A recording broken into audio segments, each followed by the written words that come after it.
Cette activité de défi, elle a un double objectif. Le premier, c'est de voir comment fonctionne un dispositif. Donc il y en a d'autres, mais c'est un des dispositifs qu'on propose et qui permet donc de faire de l'enseignement mutuel.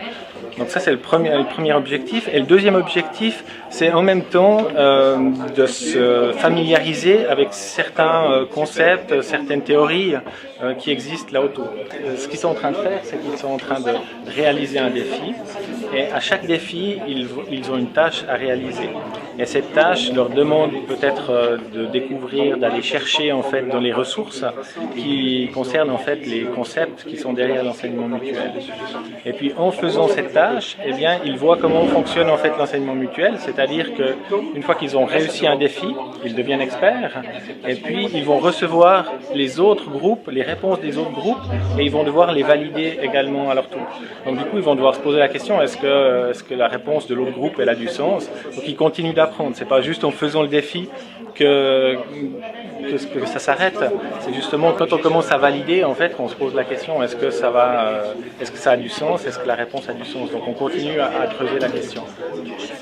Donc chaque fois qu'un groupe devient expert, il va recevoir une réponse et puis le système va dispatcher automatiquement les réponses, va donner en fait au groupe qui a le moins souvent fonctionné comme expert, et bien il va recevoir les réponses. Donc en fait, il va partager un peu ses défis et puis chacun va recevoir de temps en temps des réponses et va devoir valider les défis des autres.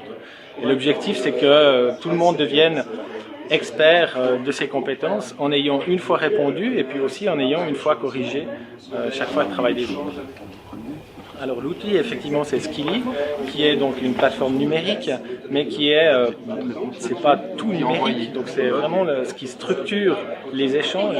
Donc il y a plein d'échanges qui se font au niveau verbal, mais simplement Skilly, ce qu'il permet, c'est déjà de visualiser qui est expert, qui n'est pas expert, et puis de déterminer qui doit corriger. Donc vraiment Skilly, c'est la structure, c'est un outil parmi d'autres pour pouvoir organiser les échanges.